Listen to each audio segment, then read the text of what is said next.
Okay, so we're going to talk about the President Ronald today.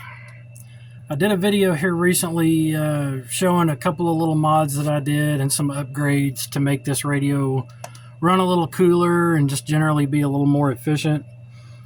But today I am going to show you, and I've had a few people ask me in the comments of the previous video, how to do the NPC mod on this radio. And for those of you who are not aware of what the MPC Mod is, what that means is negative peak compression. The mod basically, it changes the audio structure and it allows the radio to swing its full output potential no matter where you have the dead key set. For example, if this radio was bone stock out of the box, if you turn your variable power all the way down, this radio will do 2 watts and it'll swing to about 12. 10 to 12, maybe 15 if you really whistle into it. If you turn the RF power all the way up, the radio dead key's about 15 to 20 watts and it'll swing around 45 to 50. And I think they advertise this radio as 40 watts out of the box. Well, this has one IRF 520 driving 2 IRF 520s. And anybody that knows anything about those transistors and the way they operate, they were never designed to produce RF. They're meant for power, like power supplies, that sort of thing. The way these MOSFETs are set up in this radio, the biasing helps it produce RF. Well, if you know anything about the 520 MOSFETs, they are capable of up to 50 watts PEP under the proper voltage and drive per transistor. Now, the mods that I'm about to show you for this radio will really, it won't make the radio dirty, but I'm not going to sit here and tell you that you're not going to have a few harmonics in some areas that you may not want. But this is CB radio, for crying out loud. So before anybody blows up my comment section about harmonics and splatter boxes and all that bullshit, just save yourself the trouble and move on, because I'm not worried about it. And I've put this on a spectrum analyzer with the current modifications and the current configuration I have it in now. And the only harmonic that popped up was a tiny, tiny, tiny little spike around the 33 megahertz to 30, 35, kind of in that range. But it was 68 dBm down from principal. Now, if you ask me, a bone stock Cobra 29 out of the box, unmodded, isn't even that clean. So President really knocked it out of the park with this one, and this radio is completely CPU controlled. And what that means is there's no potentiometers inside on the circuit board to adjust. You can't get in this radio with a golden screwdriver and get everything so far out of whack that you have a glorified splatter box. So what I'm going to show you is how to access the service menu, which allows you to adjust your modulation. Now, these radios are set to about 75% from the factory. And if you've been around CB radio or any kind of HF type transceivers as long as I have, going on 30 plus years, 70% modulation is horrible. You will be a mud duck your entire life if you leave this radio bone stock. That's just all there is to it. I don't care what anyone says. Take it to the bank. The mods I'm about to show you brings this radio to life. It will allow you to swing the full potential output from whatever you want your dead key set at. So it takes the linearity out of the dead key versus the peak power. How you access the service menu on this radio is very simple.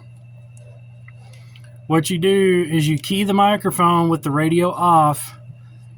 You press and hold the mode and the band button simultaneously, and then you turn the radio on. I'm trying to do this. It's difficult, especially when you've only got one hand free. See, I didn't get it. I wasn't pushing the buttons hard enough. Okay, so I'm going to switch configurations here. Okay, bet I can do it this time. So you press and hold the mode and band. You have to key the microphone, and then you turn the radio on. As soon as you let go of all the buttons, it takes you into your service mode. So because I'm filming this on a cell phone, the screen is going to be washed out. There's nothing I can do about that. You just have to take my word for it. It's very self-explanatory. Right now, it says FM POWHI for power high, and then the number is 52. So my FM power with the RF power turned all the way up on the number 52, which is that's how you adjust your output, does about 15 watts. That's all I want this radio to do on high. And then for low power, I have it set to about 5 watts. But I don't run FM, so it doesn't really matter. But once you get into your service menu, you're going to use your echo button to toggle through the different modes. So the one you want is the one that says AM Mod. AM Mod. And you are going to set that number to 180. And how you do that is you just turn the channel selector. Now, I don't know how well it's showing up on the camera. The way the light shines on this, the camera just does not want to pick it up. But when you set this number to 180%, which I'm assuming is what it means, your actual modulation with a noise canceling microphone on a scope is about 110 to maybe 120%. This is a very clean sounding radio. I don't care what anyone says. Adjusting the modulation a little bit over the 100% mark, it will cause you to overmodulate a tiny bit if you're not running a noise canceling microphone. So you want a microphone that's got this little lip guard on it. That's a noise canceling microphone. That means you have to get your mouth right up on this microphone for it to do its job effectively. So anyway, once you get your settings where you want it, you just turn the radio off, turn the radio back on, and then you're all set. So anyway, I'm going to show you how to do the MPC mod. But first, I want to show you what this radio is doing. And I'm filming this on a cell phone. I've got it on a tripod, so y'all bear with me here.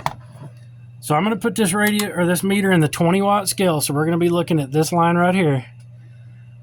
This is, see, I did put this in average. Okay, so that's average power. So we're looking at the bottom line of numbers, which is going to be this line right here. This is how low the dead key. So there's 1 watt right there. There's my dead key. That is a half a watt all the way down, okay? Now I'm going to go up to the 200 watt scale, so we're looking at the next line of numbers here. This is what this radio swings in average power with all of the modifications I have done to this radio. Audio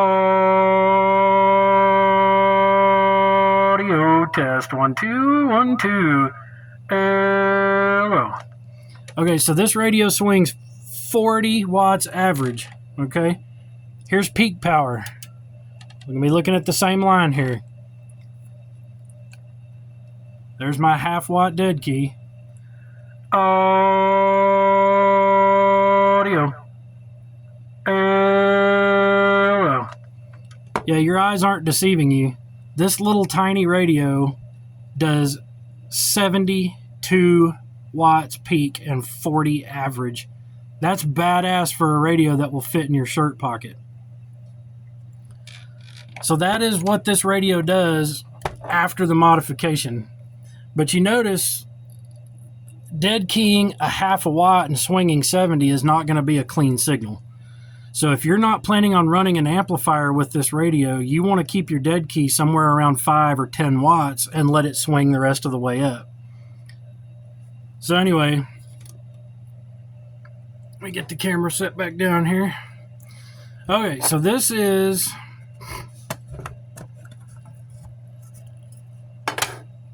your MPC mod. Now these two capacitors here, just completely ignore those. That has nothing to do with the modification I'm showing you right now. Excuse me. I had to I made a mistake and I dropped something on the back side of the board, and it shorted these two capacitors out. So instead of pushing them back through the board and resoldering them to the board, I just laid them across the back, and it just so happens one of them attaches to the MPC mod. So if you look right here, this is your voltage regulator. These three lugs right here, the center pin is where you're going to connect a 1N 4148 diode, and you want the banded end to be on this trace. Now, most people, when they do the MPC mod, they put a series resistor in line with it, usually anywhere from 45 on up to around 80 ohms. And we've found that 60 to 70 ohms is about the sweet spot. But this radio did not like it, so I took it out. It looked a little dirty on the scope, but it's just this radio. I've done other radios just like this one, and it took the resistor just fine, and it didn't have any problems. So what you want is a 1N 4148 diode, just like this one right here. Solder the banded end to this trace on the voltage regulator, and then you're going to take the opposite end of your diode, and where these two capacitors are soldered, you want to go to that first pin closest to this trace. But I really recommend putting a 68 ohm resistor in series with this diode, and it doesn't matter which side of the diode you put it on, it'll still work the same either way. Do that, and then go into your service menu like I showed you and set your modulation to 180. That's as high as it goes, which will bring the radio's total output modulation to around 110 to about 120%.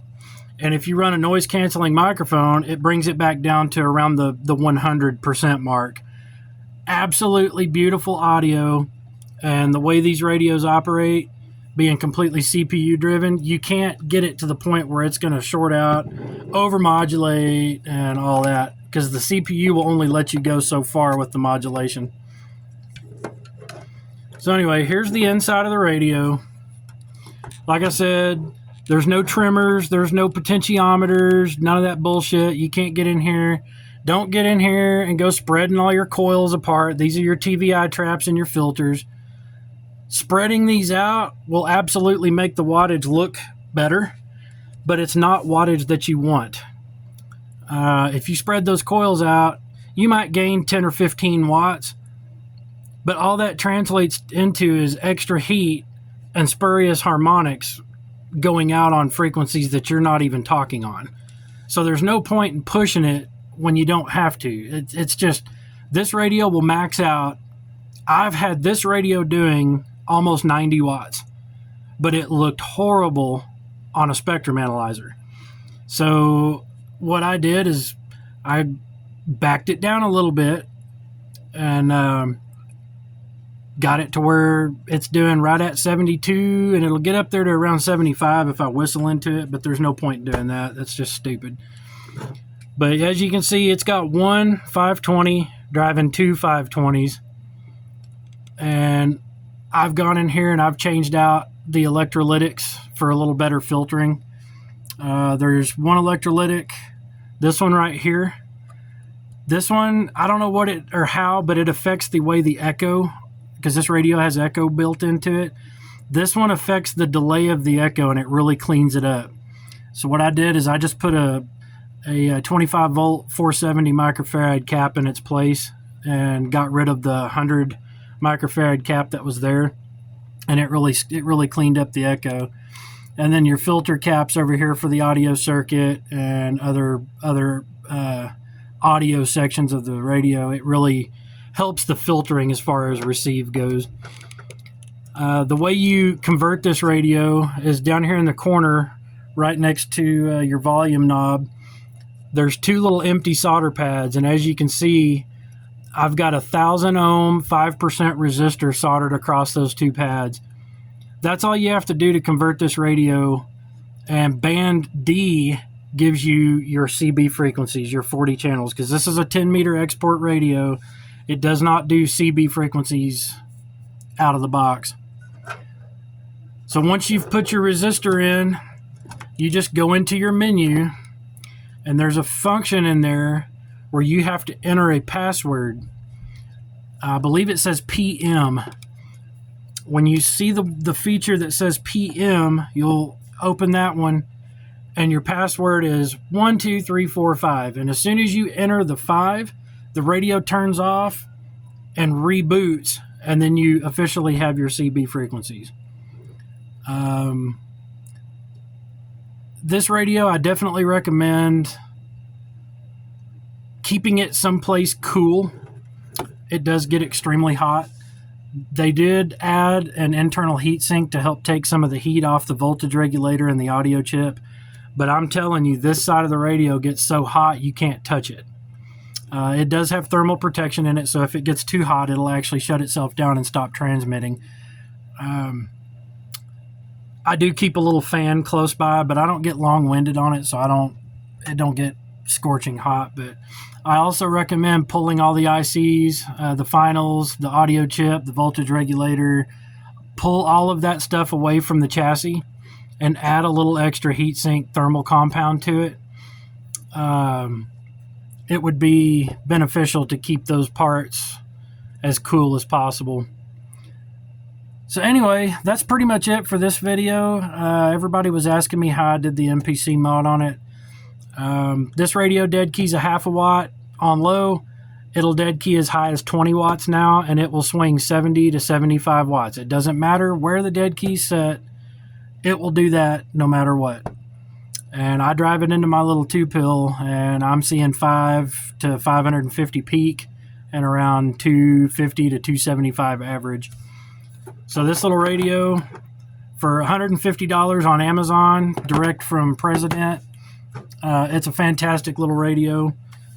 But if you have any questions, comments, or concerns, or if you need a little more help on how to install the NPC mod on this radio, reach out to me in the comment section. You can find me on Facebook at CB Radios and Guns. That's my Facebook group. I'm the admin on that page. You can also just leave me a comment here on YouTube, and I usually check the comments once a week, so I'll try to get back with you and let you know. So anyway, I appreciate everyone tuning in.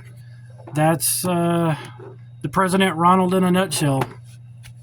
A 10, 11, and 12 meter export CB radio conversion, a few mods, how to access the service menu, and how to install the NPC mod.